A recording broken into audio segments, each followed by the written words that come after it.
Hello YouTube, NearlyNewModels here with my new negotiator kit. What we're going to do is we're going to turn this negotiator 8-shot into an 11-shot negotiator. Right now in this kit we have two different kits. We have the special edition, which is a carbon fiber printed cylinder.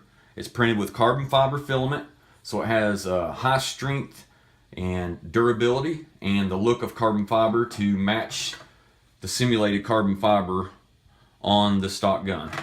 And the regular edition kit, and it tries to match the colors on the gun as well. So either one is your choice. Both of them come with my 2 spring spacers. We have the normal spacer that I used to include in the hammer shot kit, but now I include with the hammer shot as well as the negotiator a stronger spacer. This is the high power spacer, and this spacer is for those that want to maximize the potential of the gun. I do recommend using this spacer because it makes it easy to cock the handle of the gun back using this spacer. This one here makes it really hard to cock with your left hand. What we're going to do is we're going to do an installation video of my 11-shot cylinder. So the first thing you're going to do is you're going to remove all the screws. I've already removed all the screws to make this fast. There's 5 screws in the handle. And then there's one here, here, here, here, here, here, and here. Once you remove those screws, then you can remove the cylinder. And what we're going to do is we're going to install the spring spacer. So you'll need to remove these 2 screws here to get to the other side of the gun. Pull this part out.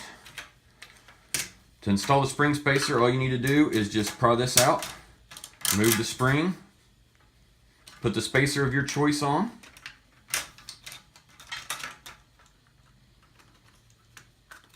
slide it all the way on, put the spring back on, and then push this back in.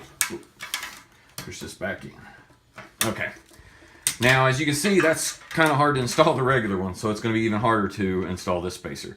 But this spacer will compress the spring 100% when the hammer's cocked back. So we'll put this back in. Okay, put our 2 screws back in. And we do have to do some slight dremeling on the shell of the gun to get my new cylinder to fit in. You can either use your Dremel or you can use the X-Acto knife to cut this out. So where you're going to want to trim it is in 4 different places. You'll want to Dremel this area out right here and right here, so that you can see that you remove the lip that's there.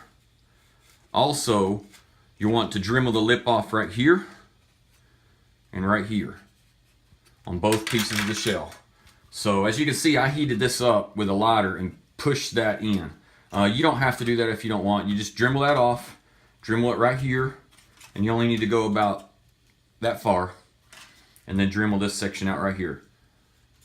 The reason why is so that the cylinder will fit into and rotate without hanging up. One other thing you're going to want to remove is, you don't have to, but I've noticed a huge improvement with this gun is you'll want to remove this AR. And what I typically do is just clip it. I'm going to remove this one probably later. Just clip it here and here and at the bottom. And then you can take that little tab out, and then now you can get the AR out. You'll probably have to cut it out of there. But once you cut this out, I'll go ahead and try to remove this. What you want to do is you want to take your pliers and then dig out the pieces of the air restrictor that you cut. Just pull them out. There's one piece. There's the other piece. And then once you have the air restrictor removed, it will look like this on the opening. So you remove the air restrictor. You can leave the air restrictor in because the way my cylinder is designed is the darts will push the air restrictor in. I just noticed a significant improvement in the shots with the air restrictor removed. And I noticed that you can unclip it here on both sides and take the nozzle off and get the air restrictor out that way. I was not able to do this to get this apart because it's glued. So you can remove that however you want or leave that in. All right, so what we'll do now is we'll put our cylinder in. Just slide it in here. And then drop it in place. And you'll know if you got the shell right if you can spin the cylinder and it doesn't touch. It should not touch the top, bottom, or this side. And once you have that installed, you can put your shell back together.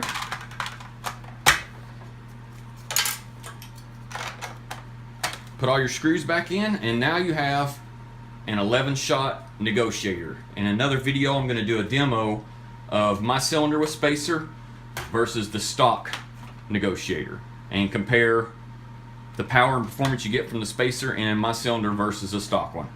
On YouTube and also on Reddit, there is some people that have sent me how they've cut this down to make it more like a hammer shot. Just remember that if you cut too much, it's called minimizing the negotiator if you want to look that up. But if you cut too much of it off, you'll lose all your screw holes. There'll only be 1 screw hole here and 5 here if you cut all this off. But you do not actually need any of these pieces here to hold the cylinder in place. So you're welcome to cut this down so that you can holster it, but I will be doing another demo showing how well this fires. Thank you for watching.